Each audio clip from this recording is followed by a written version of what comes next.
Sud Radio, mettez-vous d'accord, 9h-10h, Valérie Expert. Bonjour à toutes et à tous, vendredi 3 février, mettons-nous d'accord aujourd'hui autour de l'actualité et autour d'Alex Darmon, journaliste politique. Bonjour journaliste, bonjour Alex. Votre chaîne de débat politique Les Indécis se trouve sur YouTube. Noémie Alioua, essayiste, journaliste pour i24 News. Et vous avez publié Les uns contre les autres aux éditions du Cerf. Ça parle de cette banlieue, de cette ville de Sarcelles, et du séparatisme. Merci, et du vivre Valérie. ensemble, du vivre les uns contre les autres. Alexandra Spiner, conseillère régionale LR d'Île-de-France, bonjour. Vous êtes Valérie. également enseignante, et Michel Soudet, rédacteur en chef adjoint au magazine Politis. Bonjour à vous. On va parler encore de la réforme des retraites, avec un sondage qui nous apprend que les Français sont de plus en plus opposés à cette réforme. On va parler de l'index senior. On n'y comprend pas grand-chose. Elisabeth Borne est restée assez floue. Il faudrait que les entreprises soient sanctionnées si elles n'emploient pas assez de seniors. Mais voilà, on ne sait pas très bien si les sanctions seront là. Sophie de Menton a tweeté déjà ce matin au nom d'Éthique en disant que, eh bien oui, taxons les entreprises, c'est encore ce qu'il y a de plus simple pour trouver de l'argent. Évidemment, c'est ironique.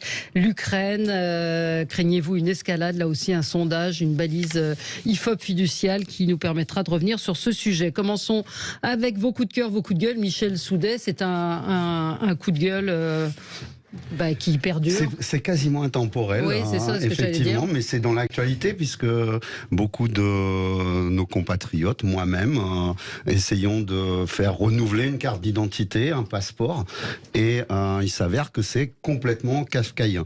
Le délai moyen pour obtenir un rendez-vous en mairie est d'environ 90 jours.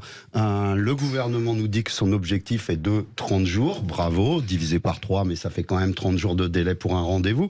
Maintenant, vous me direz, c'est un peu pareil quand on veut un médecin dans beaucoup d'endroits et beaucoup de régions.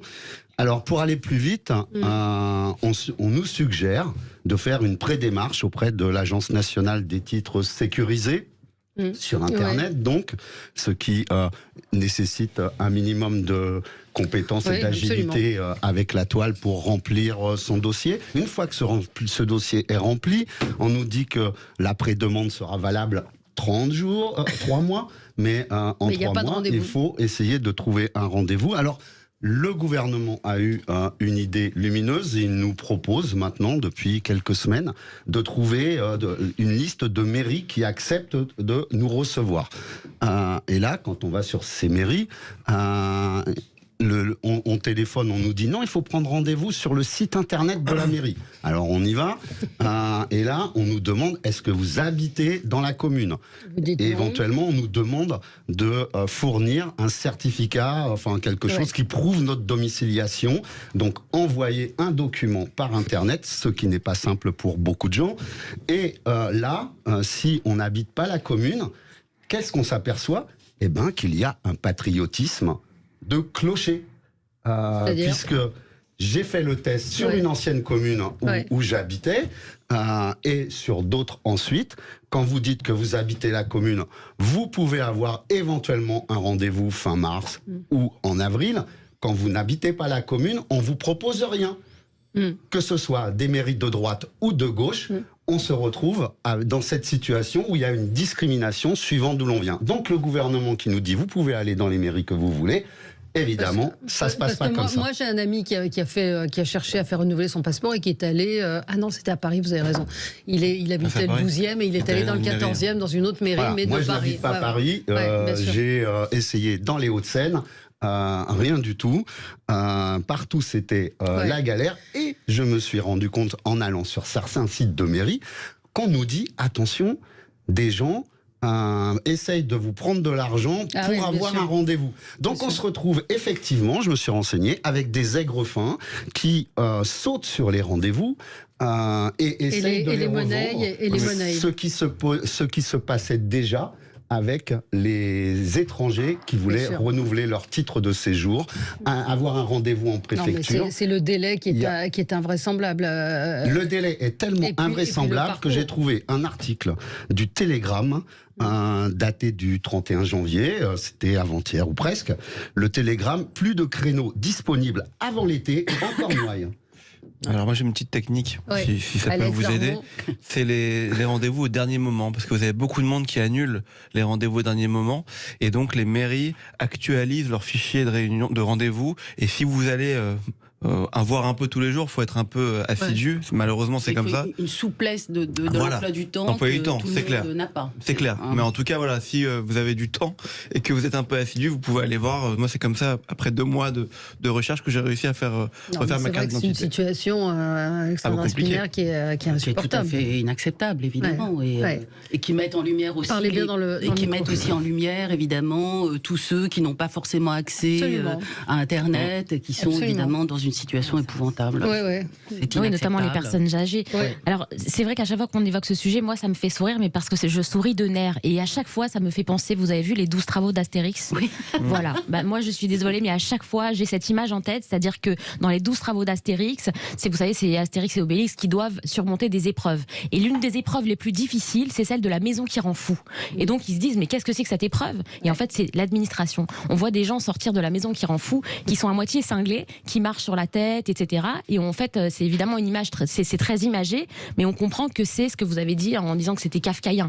Il y a quelque chose de parfois d'absurde, de tyrannique, et on peut très très vite perdre ses moyens et clairement devenir fou ou pas très loin, quoi. Et là, c'est une spécificité française. Oui, mais le problème, c'est que c'est aussi le cas de la SNCF qui est mon mouton noir préféré en ce moment. C'est aussi l'effet, parce que ça se passait pas comme ça auparavant, et il y avait quand même beaucoup de demandes. On renouvelait sa carte d'identité tous les 10 ans. Mais qu'est-ce qui s'est passé, effectivement, parce qu'il y a eu le Covid, mais non, le Covid ne suffit pas à tout expliquer. Il y a une désorganisation complète des services publics. Là, en l'occurrence, auparavant, c'était les services de l'État qui s'en occupaient beaucoup dans une époque un peu reculée, mais ça fonctionnait. Et maintenant, il y a eu une décentralisation complète, ou plutôt l'État s'est défaussé sur les collectivités locales, en l'occurrence les communes.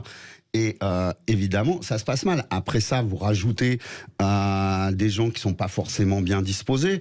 Ma compagne a voulu aller voir s'il était possible de prendre un rendez-vous dans la mairie où elle habitait auparavant, c'est-à-dire à Meudon, pour ne pas la nommer. À l'accueil, on lui dit vous pouvez monter à service d'état civil. Elle attend un peu, elle entend 4 dames qui se racontent leur week-end et qui voilà. Et à un moment, elle passe une tête. Qu'est-ce que vous faites là ? Et il est pas possible. Non, c'est le chef de service qui prend des rendez-vous. Il n'est pas là. Faites sur Internet. Bon.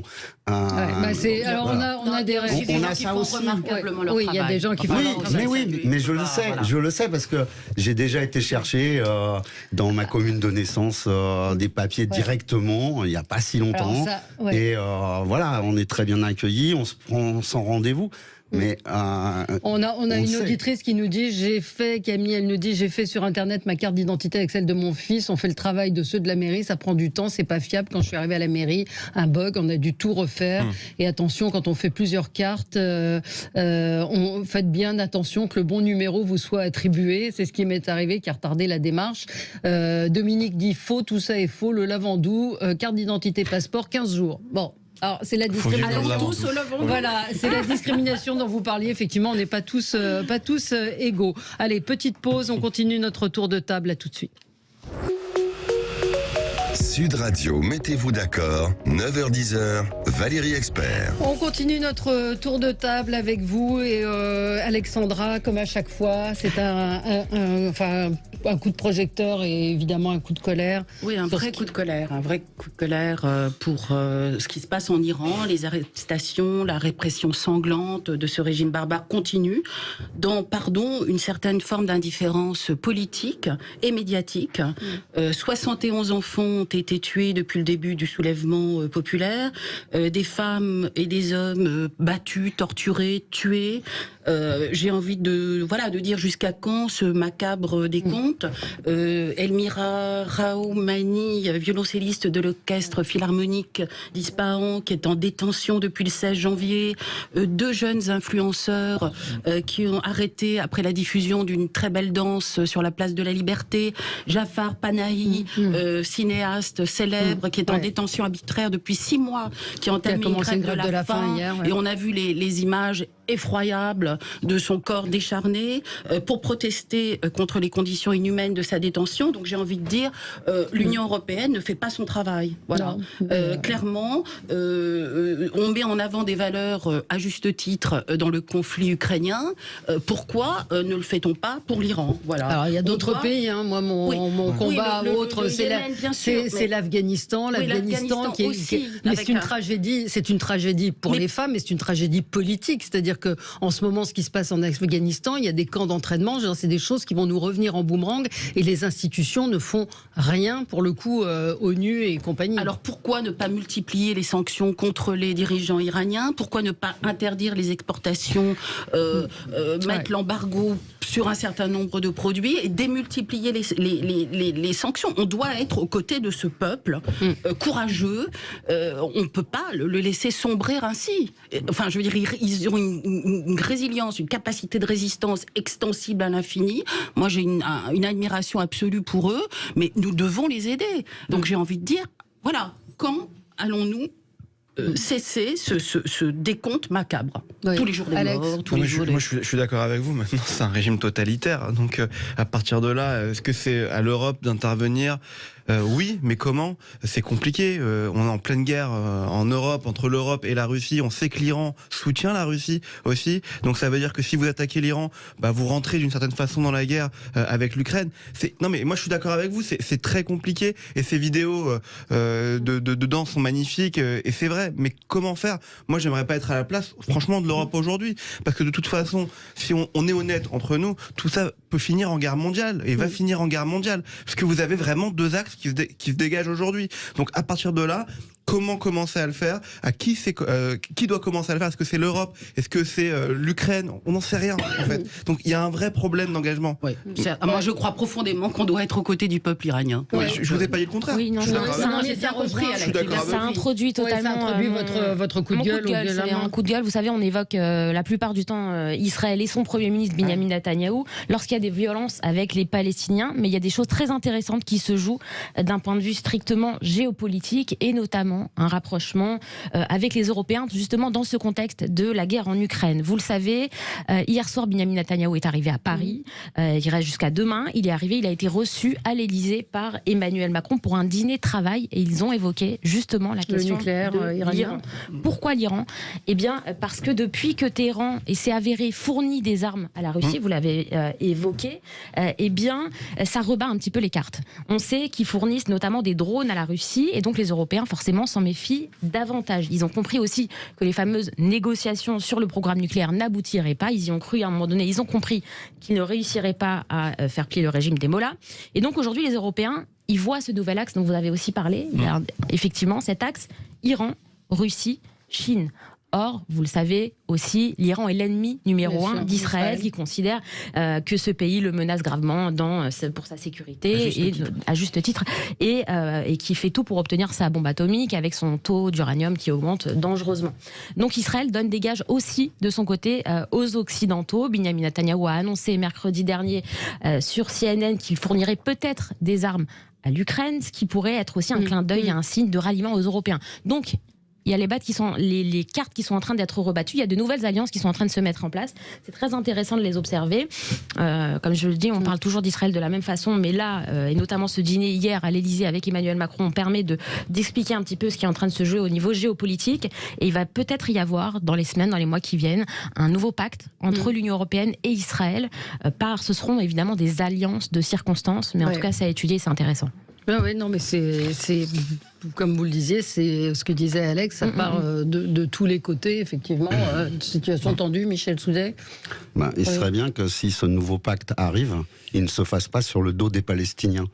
Parce que moi je veux bien, et on a tout à fait raison de considérer, et la communauté internationale considère que annexer une partie de l'Ukraine, envahir un territoire et l'occuper, comme le fait Vladimir Poutine, c'est insupportable, ce n'est pas tolérable, mais Israël fait la même chose en occupant des territoires palestiniens, en les minant et en rendant impossible la solution à 2 États. Donc, Non, quand Benjamin Netanyahou vient... Non, attendez. Je pense qu'on va pas... Justement, ce que je trouvais intéressant, c'est de parler d'Israël autrement, mais je comprends votre... C'est le point de vue international, c'est le point de vue du droit international. Le deux poids, deux mesures, selon que vous serez ukrainien, selon que vous serez palestinien, vous n'êtes pas traité de la même façon. Je suis pas du tout certaine qu'il faille la même Il y a des résolutions. C'est une présentation tout à fait malhonnête. Non, c'est pas une présentation malhonnête. C'est malhonnête. Je pense que là, on peut y passer. Il y a des gens qui y passent des heures et des années. Allez, Alex, on va passer. On va revenir en France. On va revenir en France. Oui, en France, on va revenir sur des choses beaucoup plus terre à terre. Sur Édouard Philippe, enfin beaucoup plus terre à terre, remarque, je sais pas, mais sur Édouard Philippe, son interview hier qu'il donne sur BFM TV à 18h30, pour moi rien ne va dans cette interview. Déjà le fait qu'il parle avant la première ministre, qu'il parlait le soir pour présenter sa réforme, c'est quand même un signal un peu négatif. Il aurait pu lui laisser la primeur de ses annonces et de sa prise de parole. Et puis surtout, c'est faites ce que je dis, pas ce que je fais en fait.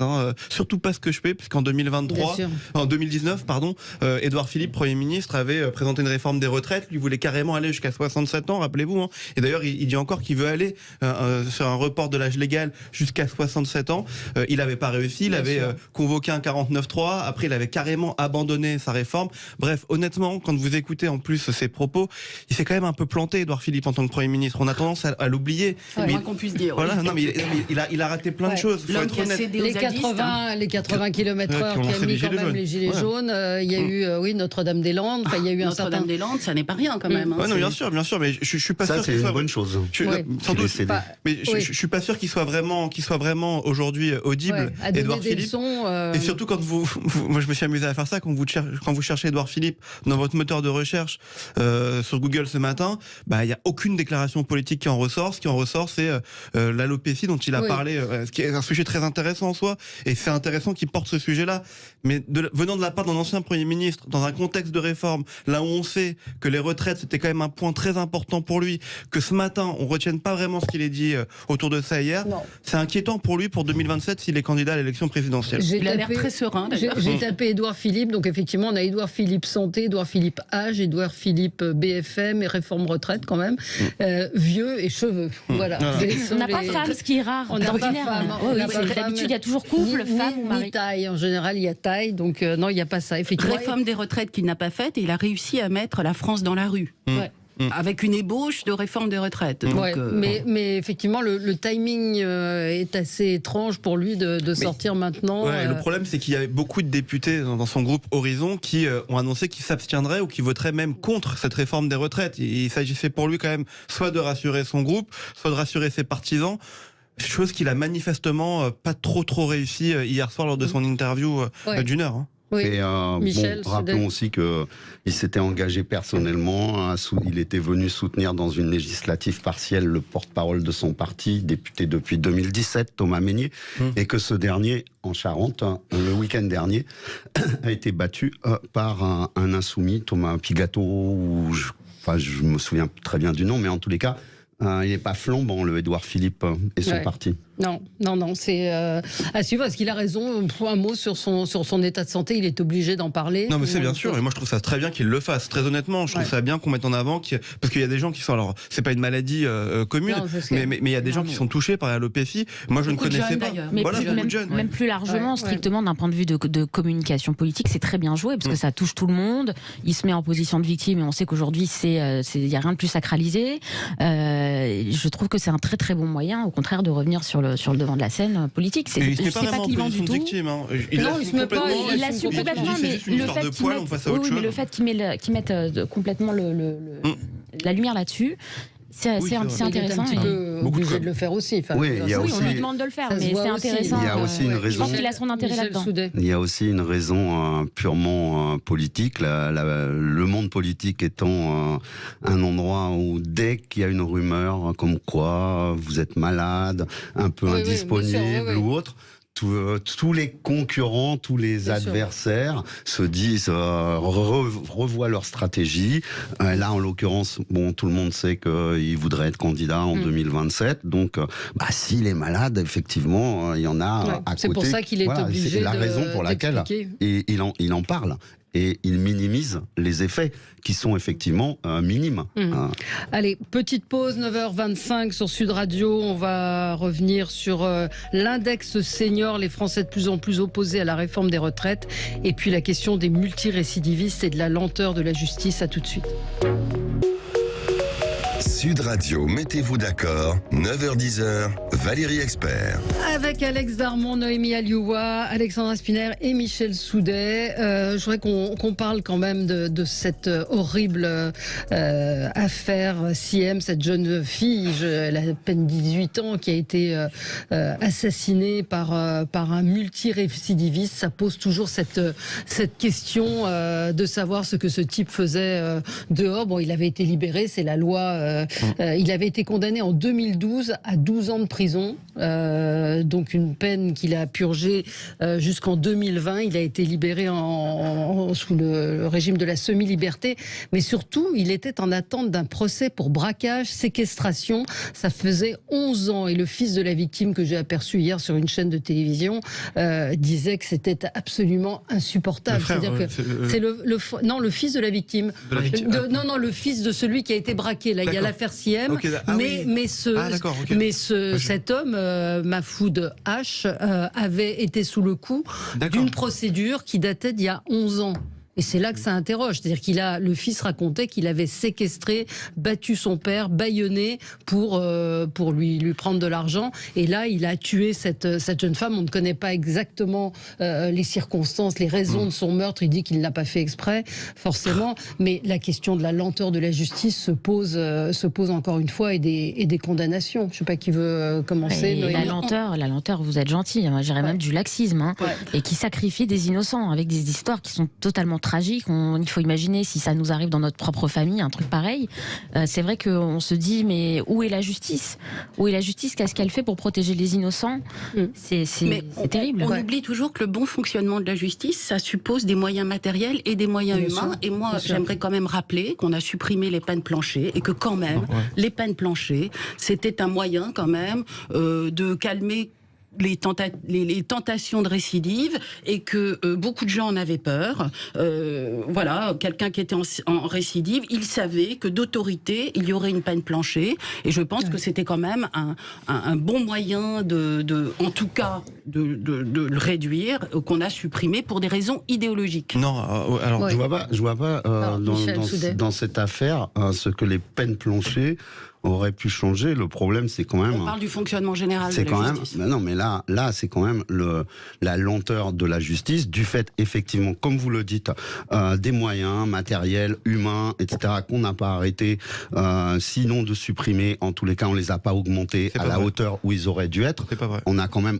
on est quand même on a augmenté le budget de la justice. Il y a une vraie augmentation du budget de la justice, mais attendez, et même du personnel, qui va prendre du temps. On ne peut pas rattraper le retard qu'on a. On se compare toujours à d'autres pays. Il faudrait faire pareil, etc. Si on compare avec l'Allemagne, on a 3 fois moins de personnel de justice qu'ils n'en ont pour 100 000 habitants. Il a augmenté, mais il reste très très bas par rapport aux autres. Oui, mais dire on ne peut pas rattraper les pays, les voisins européens. Si on n'essaye pas, c'est sûr qu'on ne pourra jamais les rattraper. Aujourd'hui, le budget de la justice, il faut être tout à fait honnête, il a été augmenté de 2 fois 8% sur les 2 dernières années. Ce sont des hausses considérables dans ce domaine de la justice. Ça, c'est le premier point. Sur les personnels, pareil, les personnels, magistrats, ce qu'on a appelé les sucres rapides pour aider à régler les problèmes de stock dans les juridictions, ont été largement aussi augmentés. Et puis, il faut quand même aussi parler des états généraux de la justice. Je sais pas, peut-être que ça sert à rien. On verra. Ouais. En tout cas, dans ces états généraux de la justice qui vont durer pendant 1 an et demi, 2 ans,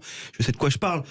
En France, ces derniers mois et ces dernières années, 2 dernières années, le ministre de la Justice, Éric Dupond-Moretti, a été rencontrer les Français. Il a récupéré les doléances des Français. Et c'est vrai que la lenteur, c'est quelque chose qui est beaucoup revenu de la part des Français. Donc, c'est en route, progressivement, mais comme tout en politique, ça peut prendre du temps de transformer véritablement un système judiciaire. C'est ce qu'il faut faire, je suis d'accord avec vous. Il faut faire en sorte que ça aille plus vite, mais dire qu'on ne fait rien et que les budgets n'ont pas augmenté et tout ça, c'est pas vrai, parce que c'est le budget, la justice, qui a le plus augmenté depuis les 2 dernières années. Sauf que le retard est là quand même. même s'il a augmenté. Le retard est là, les responsables sont ceux qui étaient au pouvoir. Emmanuel Macron dans la première partie de son quinquennat, François Hollande auparavant, Nicolas Sarkozy antérieurement. Et il n'y a pas en France de police d'exécution des peines aussi. Ouais. On le voit dans les séries américaines où vous avez ceux qui sortent de prison qui sont quand même plus ou moins contraints par un certain nombre d'obligations. Moi, les peines planchées, je suis désolée, mais c'est un esprit. En fait, c'est un message de la société qui dit non. Voilà. Ouais. Vous ne pouvez pas, la récidive n'est pas possible. Ça reste quand même le problème, encadré puisque les magistrats ont la liberté. Mais le problème, c'est la prison. C'est où on met, il n'y a plus de place de prison. Alors, on est condamné aussi pour la surpopulation carcérale. Si on ne se donne pas les moyens, ça ne peut pas fonctionner. Alors juste sur les peines planchées, moi j'entends, j'étais plutôt partisan des peines planchées au début. Et il faut avouer que quand vous regardez les chiffres et les résultats des peines planchées, ça n'a pas marché. C'est-à-dire qu'on a honnêtement, c'est-à-dire que c'était une mesure de Nicolas Sarkozy, ça n'a pas marché. On les a mis en place, on dépensait beaucoup d'argent pour ces peines planchées et ça ne marchait pas. C'est-à-dire que c'était vraiment un vrai trou dans les budgets de la justice. Alors, moi, je ne suis pas d'accord. Je crois qu'au contraire, ça fonctionnait et ça permettait quand même d'envoyer un message fort. Là, en tout cas, la situation... Non, mais la situation est tragique. Où on a un homme qui, depuis 11 ans, est sous le coup d'une mise en examen et n'a toujours pas été entendu 11 ans après. Vous imaginez pour les victimes ce que ça représente. Et je vous recommande, je le dirai autre fois qu'il le faudra, le livre Sambre qui raconte l'itinéraire pendant 20 ans de ce violeur en série avec les dysfonctionnements de la police et de la justice, avec des jeunes magistrats qui arrivent pour leur premier poste dans ces régions du Nord ou de régions où personne ne veut forcément aller, et c'est absolument terrifiant. Ouais, terrifiant. À lire absolument, que j'ai lu grâce à vous d'ailleurs. 11 ans, si je lis le Parisien, c'est plus que 11 ans puisque les faits remontent à décembre 2010. Oui, vous avez raison. Alors pourquoi le procès est en attente depuis 11 ans ? Peut-être que c'est un procès en appel. Peut-être que c'est l'appel qui est en attente depuis. Il a fait 3 ans de détention préventive. Oui, c'est le maximum qu'on peut faire. Donc il a été libéré sous contrôle judiciaire. Non, on parle beaucoup là des retards, des moyens, etc. Mais est-ce qu'il n'y a pas aussi une part d'idéologie parfois dans ce laxisme judiciaire ? Est-ce que c'est uniquement le fait que les procédures traînent à n'en plus finir, ou est-ce qu'il n'y a pas aussi parfois un travail qui est fait au niveau de la police et qui n'est pas fait au niveau des magistrats ? Je pose la question.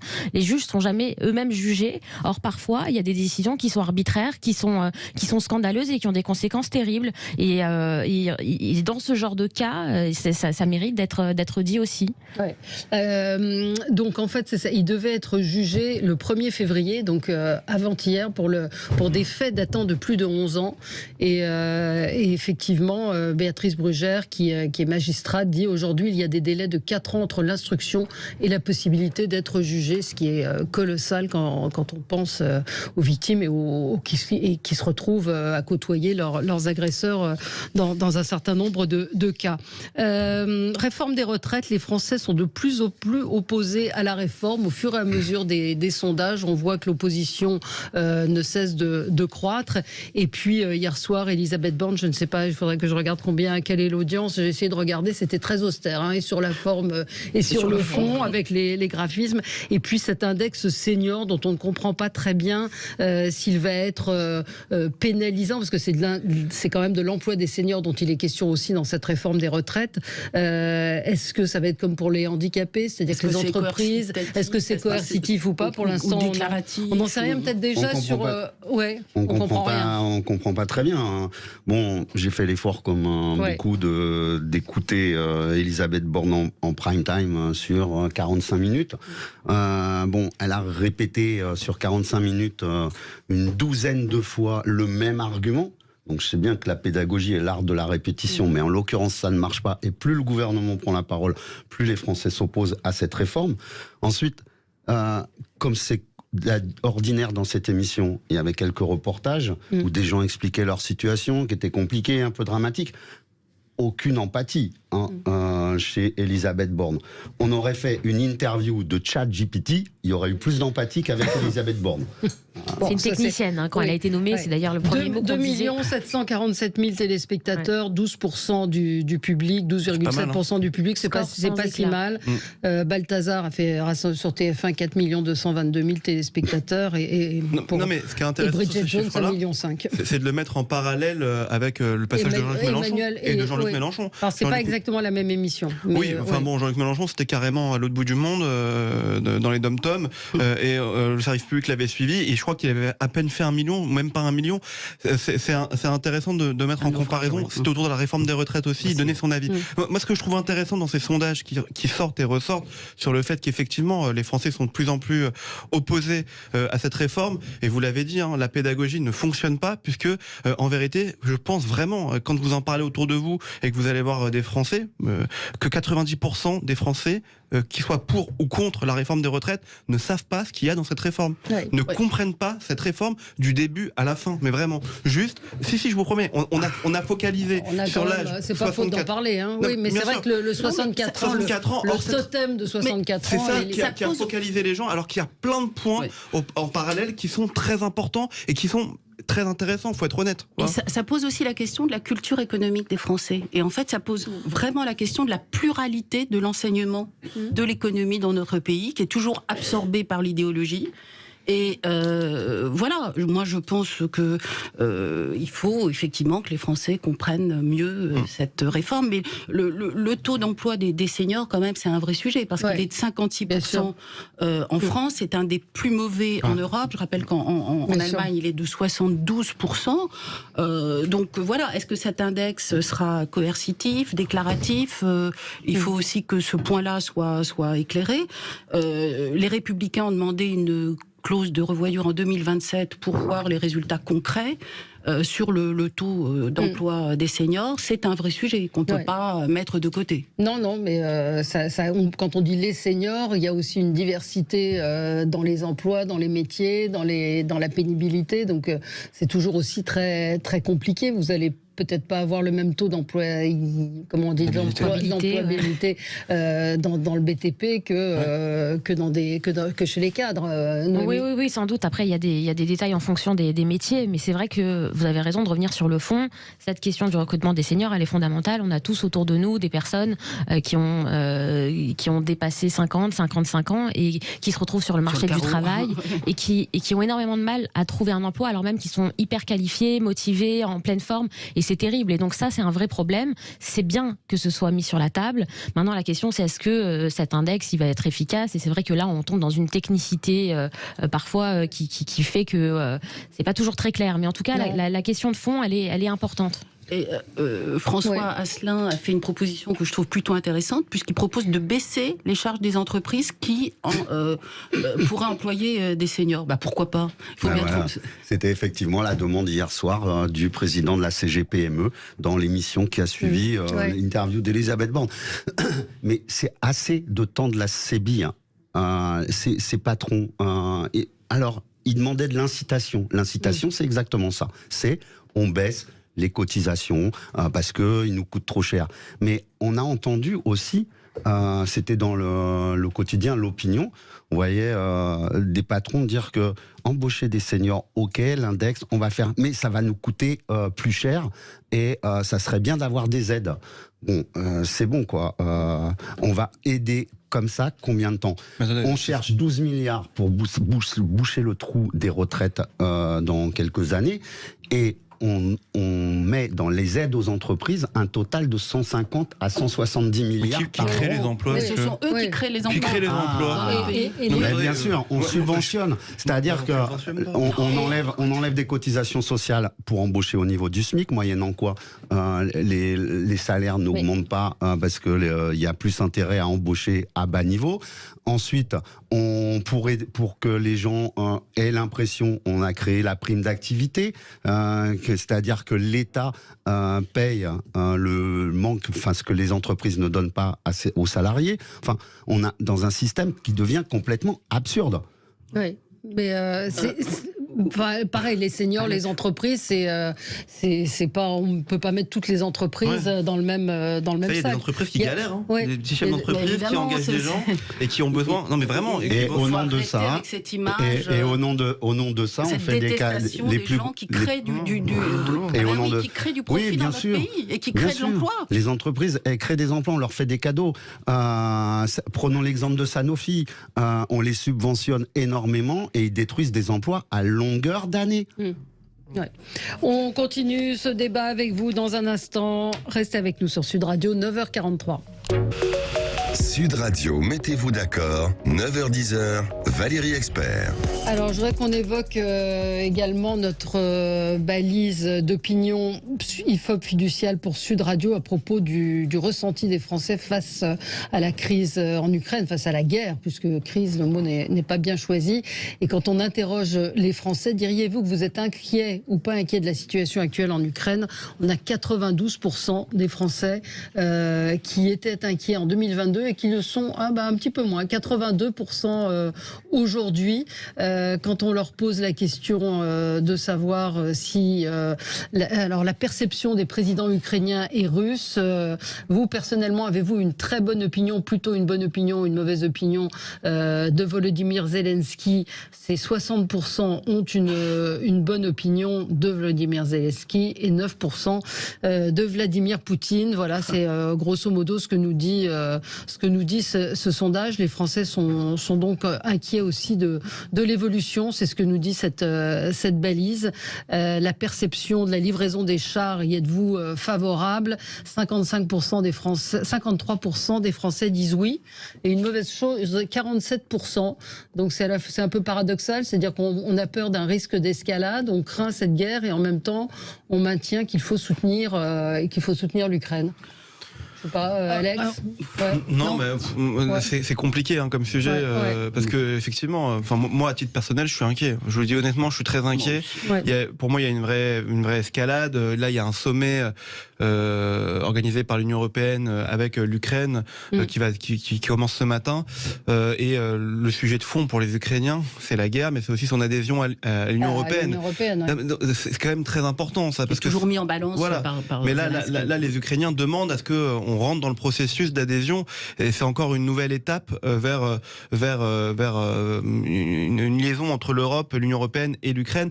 Bref, en fait, on est sur un fil. On joue vraiment sur un fil dans cette histoire de guerre, et je vois pas comment on peut faire semblant qu'il n'y aura pas une guerre qui va exploser. Ce qu'on disait en début d'émission, entre une partie du monde et l'autre. À un moment donné, c'est pas d'être pessimiste que de dire ça, c'est juste d'être objectif. On a Vladimir Poutine d'un côté qui n'accepte pas, quand vous regardez d'ailleurs la télévision russe, qui raconte n'importe quoi en faisant des comparaisons avec le nazisme et tout, et puis de l'autre côté, vous avez des Européens qui se placent sans vraiment se placer dans cette histoire. On apprend cette nuit que le chancelier allemand dit que si l'OTAN rentre en guerre, ça sera terrible. Oui, mais alors on fait quoi? En fait, il n'y a aucune perspective dans tout ça. Pour revenir sur la perception des Français de tout ça, je pense que la moindre des choses, ça aurait été de faire un référendum. Et ce serait encore de faire un référendum. Je ne sais pas où se trouve la démocratie, là. C'est quand même la moindre des choses, c'est qu'on soit consulté si on doit s'engager dans une guerre. Pour l'instant, on n'est pas engagé. Non, on l'est pas. Symboliquement, on commence à l'être de plus en plus quand même. Moi, je pense effectivement que l'engagement aux côtés de l'Ukraine mérite peut-être qu'il y ait un vrai débat déjà à l'Assemblée nationale pour que les Français connaissent la nature exacte de l'engagement de notre pays, son volume, son coût, sa nature, son nombre. Voilà. Parce que nous sommes aux côtés de l'Ukraine, qui est un pays agressé, je m'en félicite. Mais c'est vrai que plus on fournit d'armes, plus la nature de ces armes est offensive, il faut donc des instructeurs. Et ça peut inquiéter, je comprends l'inquiétude. C'est-à-dire qu'à partir du moment où il y a des instructeurs, est-ce que ça peut être, parce qu'on nous a expliqué qu'on n'était pas co-belligérants à partir du moment où on n'avait pas d'hommes engagés, mais quand on a des instructeurs, est-ce que ça peut être considéré comme ça? Et là, je vois à l'instant un article publié par le Figaro il y a 1 minute, les États-Unis fournissent pour la première fois des bombes à longue portée. Ils ont refusé les avions de combat F-16, mais ils obtiennent des roquettes guidées à longue portée. Vous savez pourquoi ils ont refusé les F-16? Ils ont refusé les F-16 parce honnêtement, ils savent pas les piloter. En fait, voilà. Quand vous livrez des avions, il faut quand même savoir piloter les avions, avoir une formation, parler de formation, et donc fournir des instructeurs. Voilà, et fournir des instructeurs. C'est une forme d'engagement. Voilà, c'est pour ça. Et donc, missiles longue portée, enfin, c'est quand même. C'est bon, l'avantage d'une campagne aérienne sans en avoir le coût, c'est ce que dit une source militaire, et donc on peut avoir des précisions très importantes. C'est quand même un pas supplémentaire qui est franchi. Ça fait plusieurs jours qu'on en parle, et effectivement une montée en puissance de la réaction avec des armes. Alors, on parlait beaucoup, on se posait beaucoup la question à partir de quand on devient co-belligérant, etc. Ouais. Finalement, quand on se renseigne un peu, la co-belligérance ou autre, c'est marqué nulle part dans le droit international. En fait, la ligne rouge, on parle souvent, est-ce qu'on franchit la ligne rouge ou autre? Celui qui décide que la ligne rouge est franchie, c'est Vladimir Poutine. Oui. C'est uniquement une question d'appréciation. Et du coup, on est dans l'incertitude totale. La ligne rouge, il peut décider qu'elle a été franchie hier, il peut décider que la livraison dans une semaine qu'elle est franchie, ou finalement ne rien décider parce que il n'a pas envie non plus d'un conflit qui irait trop loin, qui pourrait carrément attaquer, détruire la Russie, ou en tous les cas lui porter beaucoup plus de dommages qu'il n'en porte actuellement. Tout ça, tout se passe dans la tête de cet homme-là, qui est imprévisible, un apprenti dictateur, tout ce qu'on veut, mais au-delà de l'apprenti, il a bien appris. Il y a eu une transformation en 20 ans de la Russie. Vladimir Poutine est arrivé au pouvoir. Il y avait encore un semblant de démocratie en Russie. Depuis 20 ans, c'est devenu un État complètement totalitaire. Faut être honnête. Ouais. Mais ce qui est important à dire quand même, c'est que c'est la guerre. Enfin, il faut qu'on arrête de dire. Il faut arrêter de se poser la question. On est aux côtés des Ukrainiens et on a fait et l'Europe, la France a fait son choix. Mais Michel Soudet a raison. C'est Vladimir Poutine qui jugera. Mais c'est pour ça qu'en fait, quand on parle d'escalade, la seule escalade, ce sont les lois de la guerre et les conventions internationales que manifestement la Russie ne respecte pas. Mais pour revenir quand même. Non, mais nous. Donc voilà, c'est notre cadre actuellement. Mais sur la question des chars, par exemple, c'est pas illégitime non plus de se demander si ça affecte le potentiel de défense de la France. Est-ce qu'on en a assez? Est-ce qu'on en a qui fonctionnent correctement? On sait très bien qu'on en a très peu. Qu'on a arrêté les chaînes de production depuis bien longtemps et que la plupart sont en maintenance. Donc, comme vous le disiez tout à l'heure, je pense vraiment que ça mérite un vrai débat et que les Français aient un accès complet sur les conséquences de tout cela. Et là, pour continuer, ce matin, je ne sais pas si vous avez entendu que les États-Unis accusent un ballon espion chinois de survoler leur territoire et de survoler des sites sensibles. Donc on comprend quand même effectivement l'inquiétude qui est en train de monter et qui est fondée. Mais la question effectivement, c'est de savoir quand Vladimir Poutine et ce qu'il fera, parce que c'est pas neutre à partir du moment où il entre en guerre avec le reste du monde, en tout cas de l'Europe. Vladimir Poutine, mais encore une fois, ça peut venir de partout. Vous parlez d'un ballon chinois, il y a quelques semaines, quelques mois, les Chinois étaient en tension accrue avec les États-Unis aussi, et ça peut revenir demain matin, cette tension accrue. L'Iran, on en parlait tout à l'heure, est aussi, faut le dire, un allié de la Russie. Et il y a clairement deux axes qui sont en train, comme dans toute guerre mondiale, malheureusement, deux axes qui sont en train de se dessiner, avec d'un côté la Russie, l'Iran et la Chine, de l'autre l'Europe, les États-Unis, si vous voulez.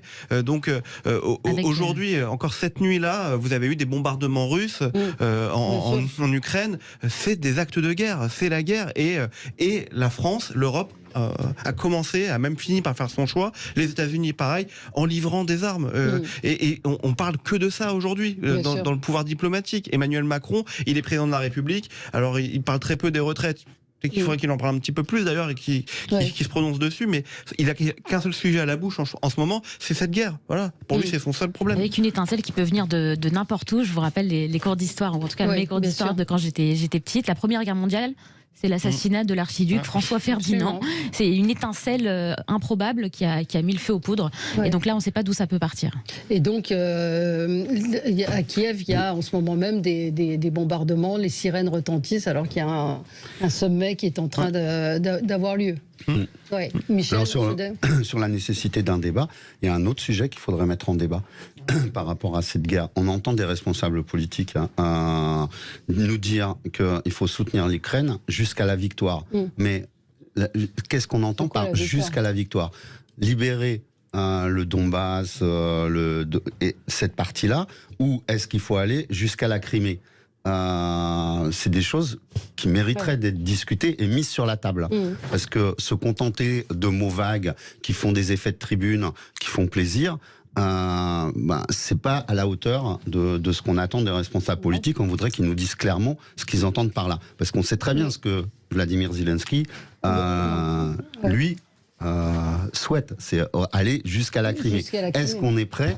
Est-ce qu'on est sur la même ligne?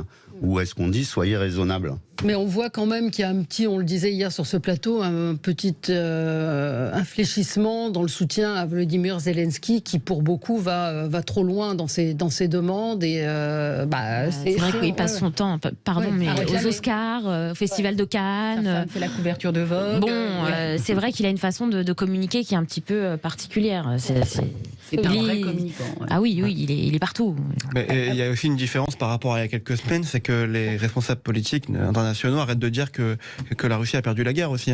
Oui. Parce que ça a quand même été beaucoup répété un peu partout. Ils ont perdu, ils sont affaiblis par les présidents américains. Je crois que Macron ne l'a jamais dit ça par contre, je crois, mais je suis pas sûr. Mais en tout cas, le président américain, le chancelier allemand, que l'Ukraine avait gagné la guerre, ou en tout cas que la Russie avait perdu. Là, depuis un mois, que les bombardements se sont intensifiés, ça a quand même beaucoup changé. Je vous rappelle quand même que Bruno Le Maire nous expliquait qu'il allait mettre à genoux l'économie russe. On a vu aussi que c'était un échec total. Au final, on s'est tous retrouvés avec des cols roulés parce qu'on a eu peur de manquer d'énergie cet hiver. Merci à tous les quatre. Dans un instant, l'émission Média avec vous. Bon week-end pour ceux qui sont autour de la table et qui nous quittent. Mais restez avec nous sur Sud Radio. On est là avec vous toute la journée. À tout de suite. Sud Radio.